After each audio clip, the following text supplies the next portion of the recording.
du colloque de m'offrir l'occasion de présenter mes travaux à un public sensiblement différent de celui à qui j'ai pu les présenter jusqu'ici.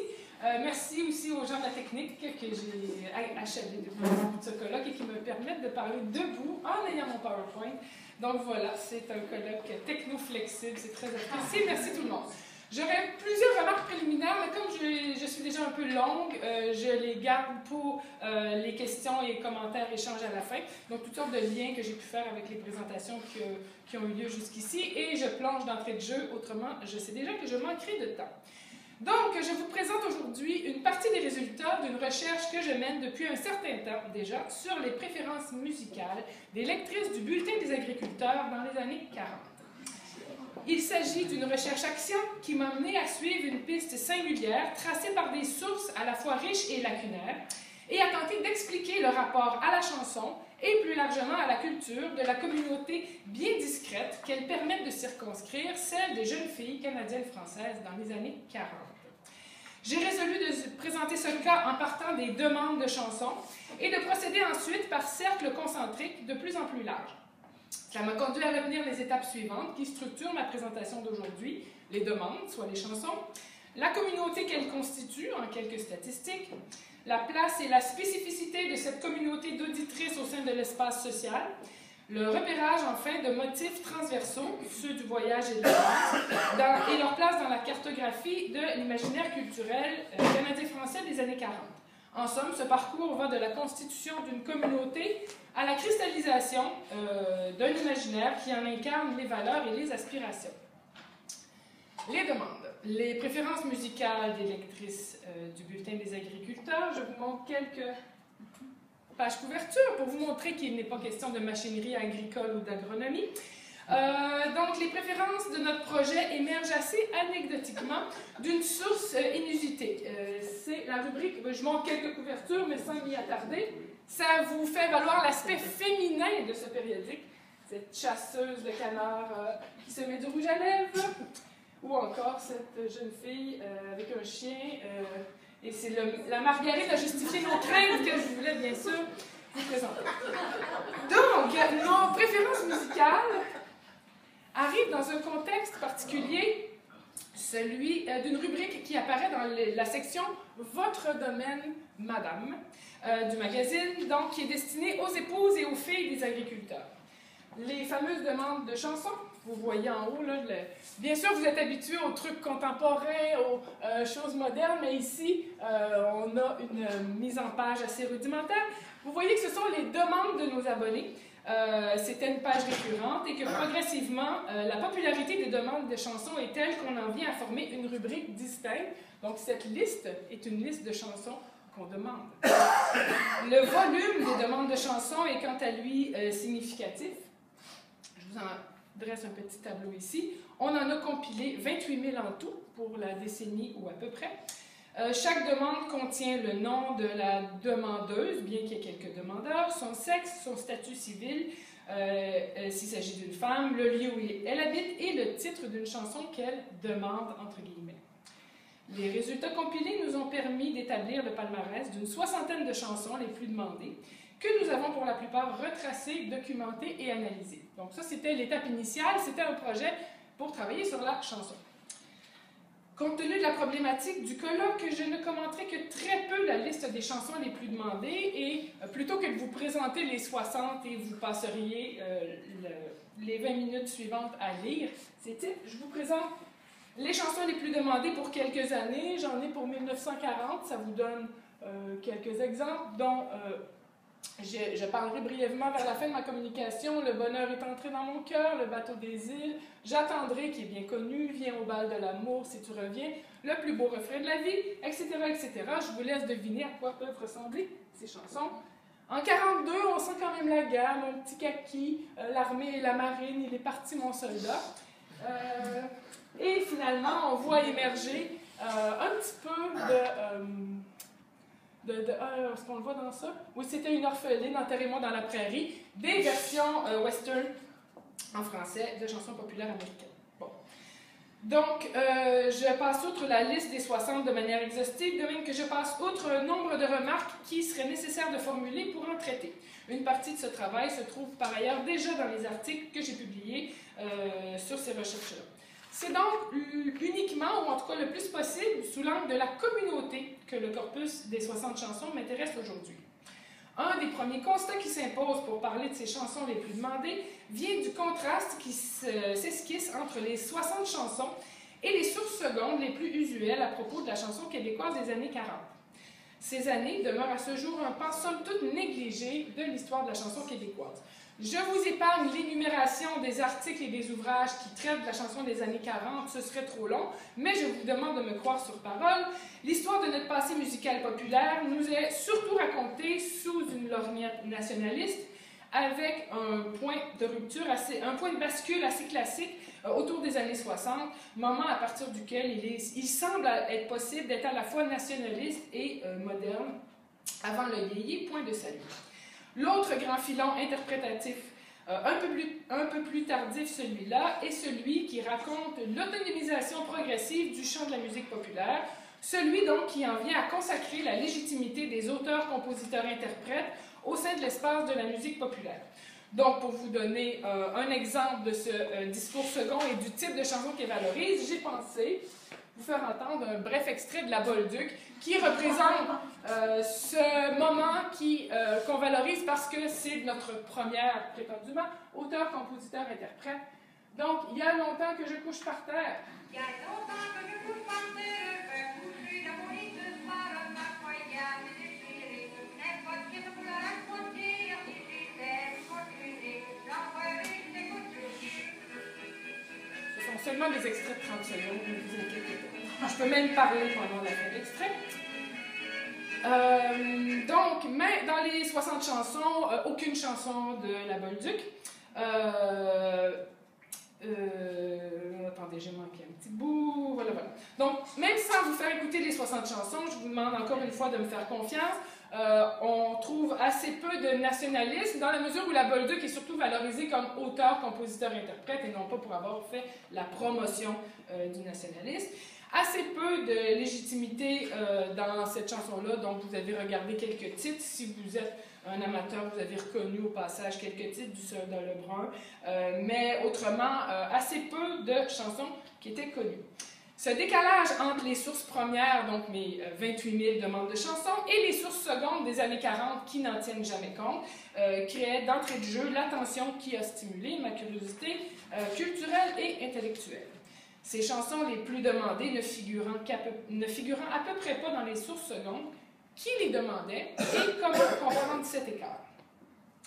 La nature particulière de cette source première et le corpus qu'elle permet de circonscrire incite à puiser aux différentes perspectives théoriques qui favorisent une juste saisie des corpus populaires et de la façon dont ils signifient.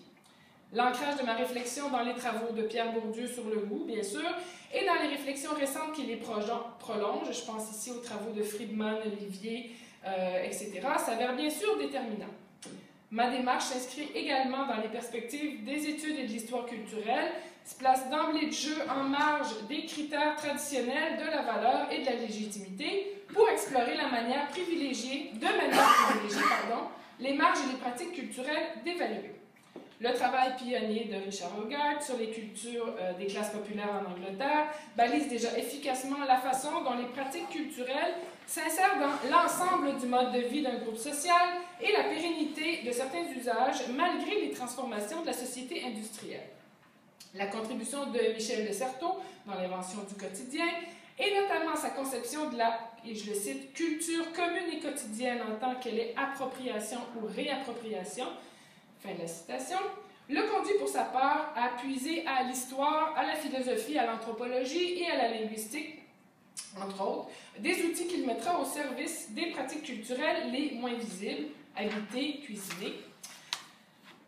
Inventaire des pratiques, interrogation sur la logique à l'œuvre dans la façon dont les pratiques s'arriment les unes aux autres et constituent, je le cite encore une dernière fois, une manière de penser investie dans une manière d'agir, fin de la citation, qui caractérise le quotidien. L'apport de Certeau touche autant à la compréhension des usages de la culture qu'à la réflexion sur les moyens mis en œuvre pour arriver à ce résultat. La relative invisibilité des pratiques que permet de mieux cerner la réflexion de De Certeau, de même que l'arrimage des pratiques, culturelles ou non, les unes aux autres qu'il évoque, sont centrales pour saisir la communauté qui se profile dans nos demandes. Enfin, histoire de ne pas complètement évacuer les perspectives disciplinaires ni la dimension musicale de notre cas, j'ai eu recours à l'ouvrage Performing Rights de Simon Frith, pour qui la musique populaire est indissociable de la sociabilité à laquelle elle donne lieu et contribue de ce fait à la performance de l'identité. Je le cite, « Identity comes from the outside, not the inside. It is something we put or try on, not something we reveal or discover. » Fin de la citation. Ces notions et ancrages permettent d'affiner un peu le regard que nous posons sur notre source lorsque vient le temps de saisir de quoi ces demandes sont la trace. Et c'est précisément ici que le projet bascule irrémédiablement de la chanson vers la communauté. En effet, outre les titres des chansons, notre corpus donne accès au nom d'une personne, à son sexe, sa région d'origine, en plus du titre de la chanson qu'elle demande. Ce dont nous parlent ces données, en tout premier lieu, ce sont donc des goûts de certaines personnes, assez nombreuses pour que leurs goûts en viennent à créer le succès. Ces goûts sont ceux des femmes, des jeunes femmes qui habitent hors des grands centres. D'entrée de jeu, la communauté dont il est question ici est donc relativement homogène et au moins triplement dominée dans l'espace social. Ce sont des femmes et non pas des hommes. Elles sont jeunes et donc en position moins importante que si elles étaient la génération des parents, et elles sont des milieux ruraux. Les objets culturels qu'elles contribuent à élire ne prétendent pas à la valeur artistique, mais saturent l'espace médiatique, en partie dans la presse périodique, mais surtout par la voie des nouveaux médias en cours d'implantation, la radio et le cinéma, bien entendu. Ce sont ces caractéristiques qui rendent la chose intéressante de mon point de vue, davantage encore que le fait qu'il s'agisse de chansons ou de consommation féminine. Ce sont elles qui offrent le potentiel de documenter l'histoire culturelle des groupes et des pratiques dominées, la façon dont ces pratiques signifient et les modalités par lesquelles elles contribuent à la constitution d'un imaginaire. Je ne vous avais pas montré la répartition des demandes. Il y a quand même un peu plus de 20% de demandes formulées par des hommes et la très forte proportion de jeunes filles non mariées parmi les demandeuses. Afin de bien sonder la force ou le potentiel de résistance des goûts culturels de cette communauté, il est utile d'exemplifier le contraste entre les préférences des jeunes filles et le corpus emblématique de la chanson québécoise des années 40. Quel est-il? Y a-t-il des amateurs dans la salle? Chanson québécoise, années 40, la bonne chanson, la Béguet de bois. Je vous fais donc entendre un extrait qui s'apparente à la logique de la bonne chanson de la Béguet de bois, qui est par les Grenadiers impériaux, et c'est un extrait de Youp Youp sur la rivière. J'attire votre attention sur la différence de l'arrangement par rapport à la Bolduc, où on a ce côté très rustique ici. Remarquez la version très arrangée de ce folklore, assez peu authentique.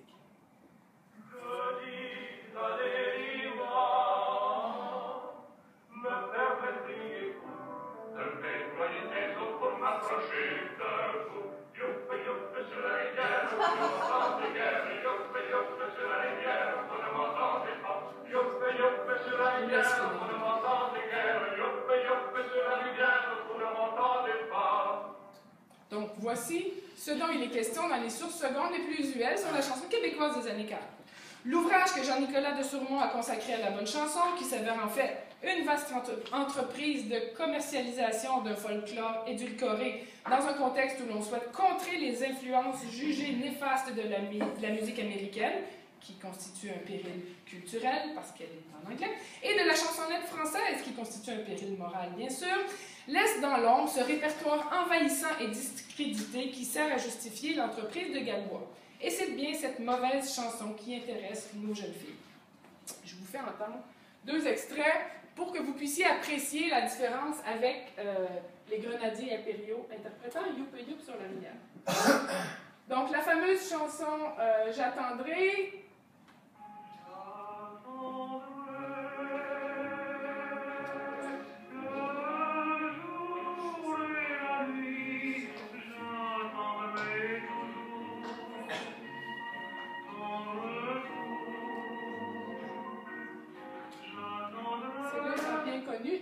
je tiens quand même à vous faire entendre, parce que parmi les problèmes que posait ce projet, on demande le titre d'une chanson, il n'est jamais question d'interprète, de version, tout ce qui intéresse les universitaires qui permettrait de documenter de manière ferme, vous oubliez ça.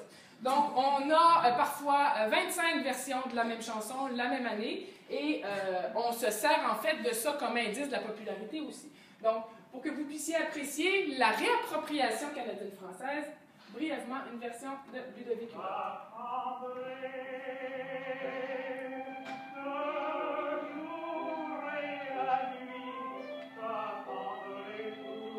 On a donc l'accent.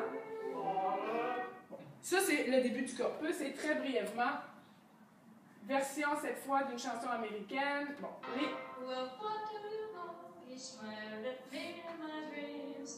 on est rendu autour de la Deuxième Guerre mondiale.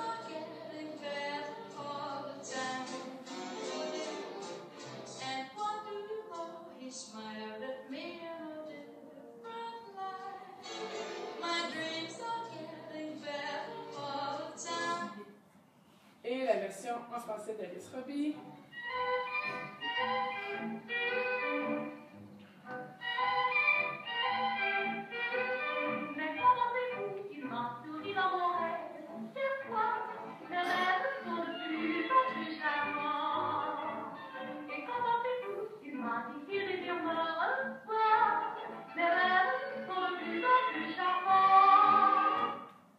C'est bon. Donc, place et spécificités de la communauté. Du point de vue externe, il est commode de mettre ses préférences musicales en parallèle avec une enquête menée par Albert Lévesque sur les sentiments et intérêts de l'élite canadienne de langue française, réalisée en 1942 et publiée en 1944, sous le titre de « Entrez donc, analyse du comportement familial de la population de langue française au Canada ». Résumons brièvement les paramètres et les résultats de cette enquête. 2229 familles ont été étudiées dans ce sondage. Cet échantillon se présente comme suit. Origine canadienne-française à 96 %, moyenne de 9 personnes par famille, 7 enfants, dont 82 sont aux études ou au travail, 63 % des gens possèdent automobile, radio, téléphone, bicyclette, 45 % possèdent un piano, un phonographe, une collection de timbres, un fusil de chasse, et 3 membres au moins connaissent très bien l'anglais. En comparant ces données à celles disponibles pour l'ensemble de la population, Lévesque conclut que son échantillon représente une minorité des 650 000 familles de langue française au Canada, une minorité qui se rattache à mains égards à cette classe sociale que l'on peut appeler élite ou classe moyenne supérieure, je les cite. Outre des données sur la lecture de livres et de journaux, l'écoute de la radio et toute une série de comportements liés à la culture qui tiennent notamment compte du genre sexuel et de la génération, ce qui est très rare. L'intérêt de cette enquête réside bien sûr dans les données inédites qu'elle a permis de révéler, notamment de notre point de vue, sur la spécificité de la consommation culturelle des filles. Le tableau sur les habitudes de loisirs. Je ne sais pas si c'est très lisible, là je ne suis pas la championne pour évaluer la distance qu'il faut pour bien voir les choses. Donc ce tableau suggère de manière très générale que l'idée même de loisir, outre certaines pratiques plus traditionnelles comme les jeux de cartes ou le jeu de dames, concerne avant tout la jeune génération. Pour avoir une meilleure idée des activités libres de la jeunesse féminine au début des années 40, il faut porter attention aux données qui concernent spécifiquement les loisirs culturels, puisque bien sûr, vous remarquez ici les jeux de boxe, de baseball, bien que les filles font beaucoup de ski, patinage ou de raquettes, ce qui m'a surprise. Donc, les loisirs culturels, soit la lecture de journaux, de romans, de magazines, l'écoute de programmes de radio, etc. Si les loisirs des garçons ont tendance à avoir davantage lieu à l'extérieur de l'espace domestique et qu'ils concernent davantage que pour les filles des loisirs organisés, c'est-à-dire des équipes sportives, etc., les filles se signalent pour leur part par leur intérêt pour la culture qui sera plus grand que celui de tous les autres membres de la famille, y compris leur mère, dont les goûts sont a priori plus traditionnels, c'est-à-dire qu'elles écoutent des émissions religieuses.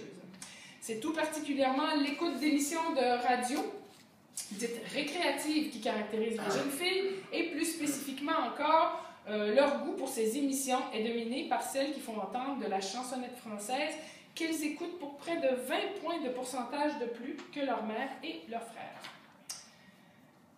Ces quelques données, dont on gagnerait assurément à faire une analyse plus détaillée, ce qui n'est pas l'objet ici de notre propos, contextualisent néanmoins de manière intéressante les 28 000 demandes de chansons. Ces demandes seraient ainsi, du moins à la lumière de cette enquête, au cœur des intérêts socioculturels des jeunes filles de cette génération. Lesté de cette importance, il est d'autant plus pertinent de tenter de cerner de manière plus sensible les propositions culturelles que sont les chansons préférées et de tenter de voir quelle place elles peuvent occuper dans ce puzzle de nouvelles pratiques et de nouvelles valeurs qui commencent à prendre de l'importance autour de la Seconde Guerre mondiale. En outre, si pour Albert Lévesque, les conclusions de cette enquête révèlent l'américanisation des pratiques et des valeurs, la montée de l'individualisme et la diminution de l'intérêt pour la vie française en Amérique, son désarroi devant ce qu'il perçoit comme un déclin ne doit pas masquer le fait que ce changement est tacitement admis, voire recherché par une partie de ceux et celles que décrit l'enquête.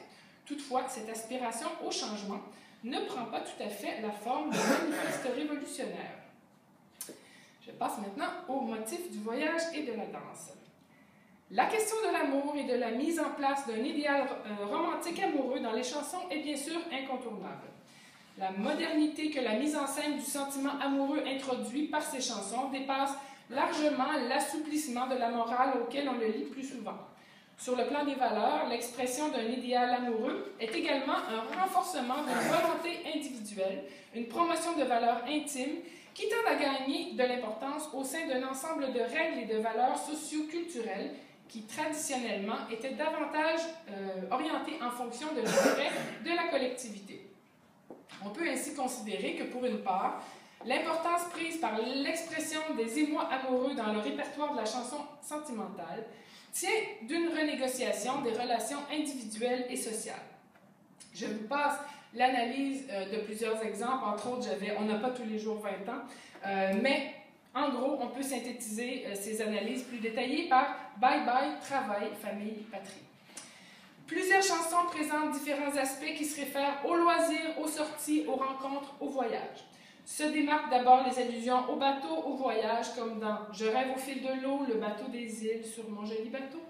Rêve d'évasion ou d'ascension sociale, parfois métaphore de la relation amoureuse, le bateau peut incarner une figure de modernité, autant dans la mesure où il représente un temps à soi en marge du monde et des obligations. De même, on retrouve bon nombre de références à la musique, à la chanson et à la danse, qui incarnent de la même manière les sorties, les rencontres, du temps à soi, une certaine frivolité. La danse suscite nombre d'images et d'allusions. Les occurrences sont trop nombreuses pour les mentionner toutes ici, mais signalons que ces allusions à la musique et à la danse, de même que le caractère autoréférentiel de plusieurs éléments musicaux dans les chansons, viennent incarner la situation évoquée dans les paroles, se maintiennent pratiquement tout au long des années 40 pour culminer dans la production d'Alice Robbie, sur laquelle je ne m'attarde pas. Sans aller dans les détails, bien sûr le temps me manque, les mêmes motifs du voyage et de la danse sont très présents dans les magazines féminins des années 40, tant dans les textes que dans l'iconographie et tout particulièrement dans la publicité.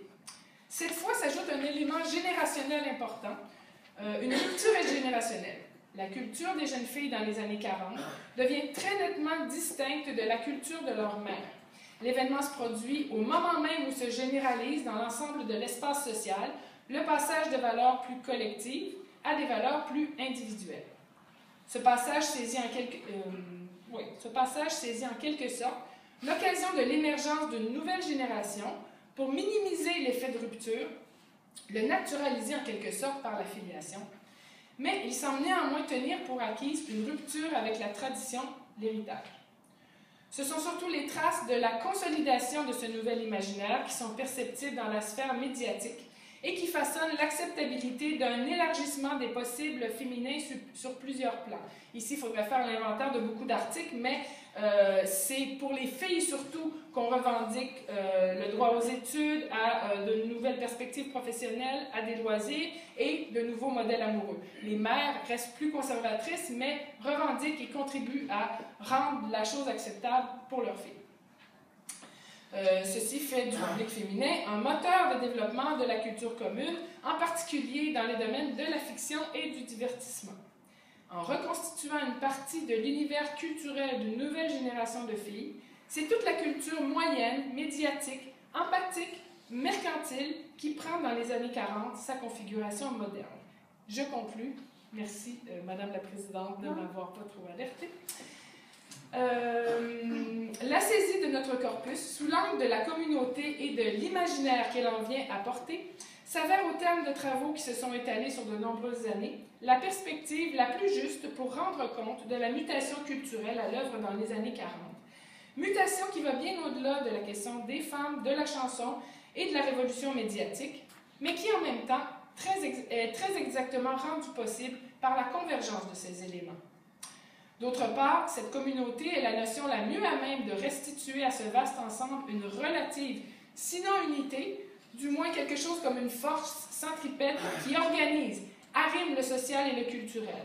Cette communauté, ses goûts et les formes élues pour les incarner à ce moment précis de l'histoire culturelle du Québec sont peut-être en fait l'acte de naissance de la culture moyenne, et au Québec bien sûr.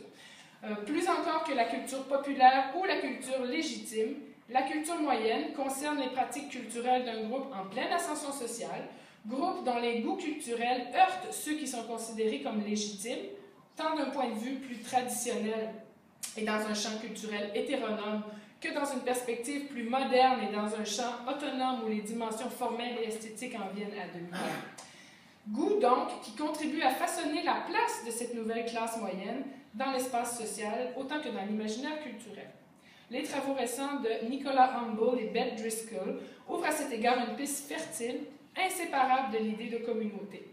Et c'est résolument cette direction